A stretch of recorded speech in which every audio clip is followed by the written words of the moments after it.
The preconception to infancy program holds out the promise that a couple can go ahead and count on having a healthy baby, free of disease and free of problems. This appears like an unusual notion because for most people, the concern with what can happen with miscarriage, which is 25%, with preterm babies, which are 12%, seem to be things that are at random. What we have reviewed at the forum is the science is conclusive that when these things happen, there is a biochemical reason for it. Those have been greatly influenced by a world flooded with toxins and a world where the nutritional value of food has been sharply eroded.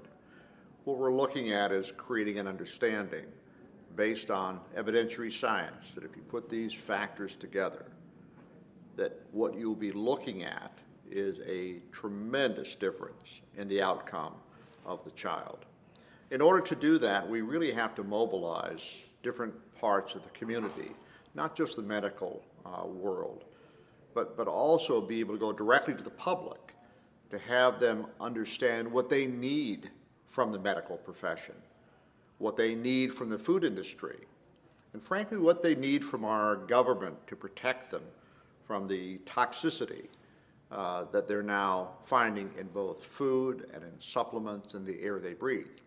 The consequences for not doing this is that the economic foundation of our very country will be eroded. There'll be a greater number of children that will be taken out of the workforce and will need to be cared for. An example is the ever-rising number of children with autism. It's just not a human calamity. It's the fact that it costs each child $3 million to have a sense of lifetime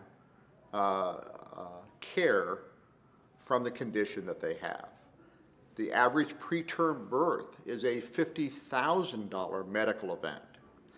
Since in this country we spend 75% of all of our medical costs on the last 3 years of life and 80% on chronic illnesses, would it not be better to devote the resources to go ahead and prevent all of these problems with chronic disease in the first place and not have the burden of the care that these children can become productive members?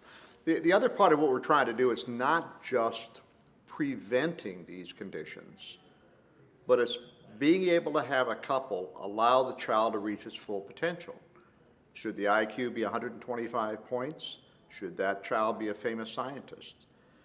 These inherent rights of the unborn can be taken away by not paying attention to proper care during preconception and infancy.